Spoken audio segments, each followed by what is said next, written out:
Alright, yo, what up everyone, it's me BaRKy, and I'm here with another mod showcase for Rimworld 1.0, and this is Insulation made by Tailor. It is basically a mod that adds in insulated walls into the game, so you can see the different variants of them here in front of me. So I've got the insulated wall polymers, the insulated wall fibers, the insulated wall biomass, and then a normal wall. I've made them all out of Textile just because it's a valid testing thing. And then I've gone ahead and made a few smaller rooms. I'm over here on a pretty cold world, so you can see it's sea ice right at the top of the map, although it's not overly freezing. It's just the middle of winter. It's negative 57 degrees Celsius or negative 70 Fahrenheit, which is pretty damn cold. So there we go, I set these things on all at the exact same time just so we can test out the heating. Before I do that though, I'll just explain the different tiers. So it starts off with 3 different tiers to the mod. So the weakest tier, or the least insulating one you get, is called Biomass. This is what it looks like here, a yellowy hue to the wall. Next up is Fibres, does slightly better than Biomass, although slightly a bit more expensive. And then we have the Polymers, which is the best. It should, in theory, insulate the best of the best. So these rooms all have the 3 different tiers surrounding 2 different heaters or a heater. You can see that they're slightly colder than outside, but they're all around 60 degrees Celsius or minus 75 Fahrenheit. These ones are a bit different. I just wanted to sort of test them out. They should all reach 21 degrees Celsius or 70 Fahrenheit quite easily, I'd say. So let's go ahead and let them run for a little bit, while our mates over here, Hedgehog and myself, clean up all the snow around the different rooms. This is not roofed. Although I have heard that roofs play a big deal because heat can leak out of roofs on these sorts of worlds. I don't know if that's true. I mean, it makes sense to me that they do. And it would make sense as to why these ones rapidly change in temperature so much. So we're getting down to negative 18°C, negative 17°C, so 0 degrees Fahrenheit, 0 Fahrenheit. And then over here, this is reaching 21 actually. Is this one? No. So it's negative 17, 0 Fahrenheit, negative 25°C, minus 14 Fahrenheit, minus 36°C, minus 34 Fahrenheit. And then the regular walls, regular Textile walls, basically this biomass offers no extra insulation over the default walls from what I can see.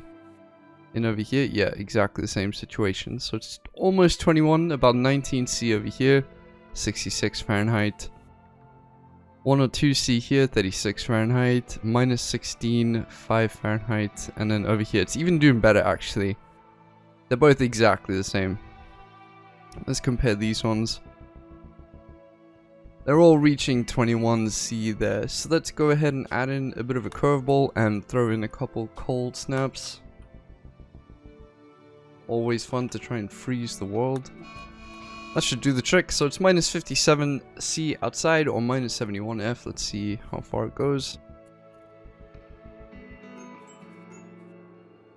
Minus 221°C or minus 366 Fahrenheit. Yeah, that would not be my idea of a summer holiday, I will be honest. If we compare it to this, oof, that's a massive difference. So you can see there's almost 100 degrees difference between inside and outside.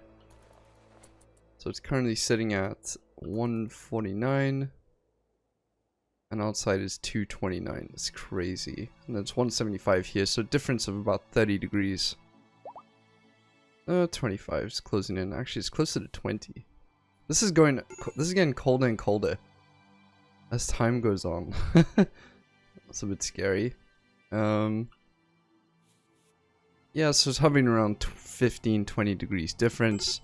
And then in the biomass wall, my columns are dying. I'm sorry. In the biomass wall, it's minus 196, so about 20 degrees Celsius difference. And it's the same within the regular walls. Let's take a look over here. So it's minus 176 here with 1 heater. And it's 40 degrees warmer inside here, which is a big deal. 40 degrees, 30 degrees in here, and 20 in here. So you can actually see a pretty stark difference. And once again, these two are exactly the same. Let's see how our little rooms are holding up. So minus 125, minus 122. yeah, very minuscule. Minus 88C or minus 116 Fahrenheit. Minus 45C. That's huge. Yeah, these make a big difference, definitely. The polymer wall makes an absolutely huge difference. This one is hitting 21C occasionally. This person is very dead.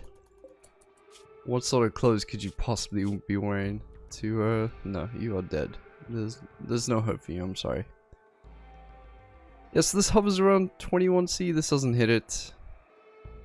Does occasionally, but more often than not, it doesn't. It makes sense that these ones would heat to 21C occasionally because it's just the heater in a room.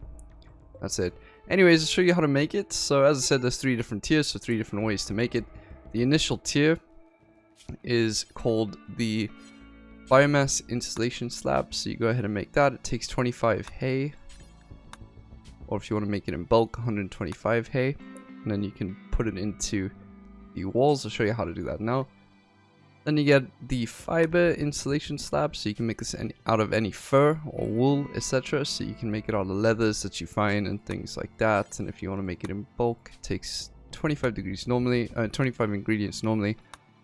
125 for the bulk, and that's made by the electric Tailor bench. And then the Biofuel Refinery is where you make the polymer one, and that takes 20 chem fuel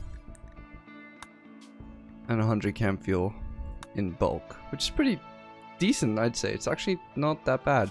So it adds a new tab in the architect tab called insulation. This is where you get all of the different ones. So let's just go ahead and make this out of silver just to bring it down to earth. So it takes 5 insulation slab of biomass and 30 silver per wall. If you were to do steel, it would take 3 steel each. And so that's steel. So for the fiber one, take 5 insulation slab of fiber, 3 steel. And then the final one, polymers, is 5 insulation slab polymers and 3 steel each. You make it like so. Get a decent room, although this would kill you very, very roughly. But that is all for the testing. It's an awesome mod. I love the idea behind it. I think I'll be using this in the future. It doesn't seem overly broken. And if you want, you can recycle all the different ingredients that you have. So that's pretty nice. Nice thing to add in. Now my colonists are going to freeze to death, so if you want to watch them die, I will bring them out, and they can die peacefully. It was good having you, my friend. Very good. You'll be rescued, don't worry. Anyways, thank you so much for watching. Hope you have an absolutely fantastic day. I will see you all tomorrow. Bye-bye. Hey, thank you very much for making it to the end of the video. It's really, really awesome of you. I've got a Discord server that's free for all to join if you'd like to come and have a chat with me or anyone else. And I've also opened up a Patreon page to help fund my videos. So if any of those interest you, please go ahead and take a look at the description. Have a great day, and thank you very much for watching.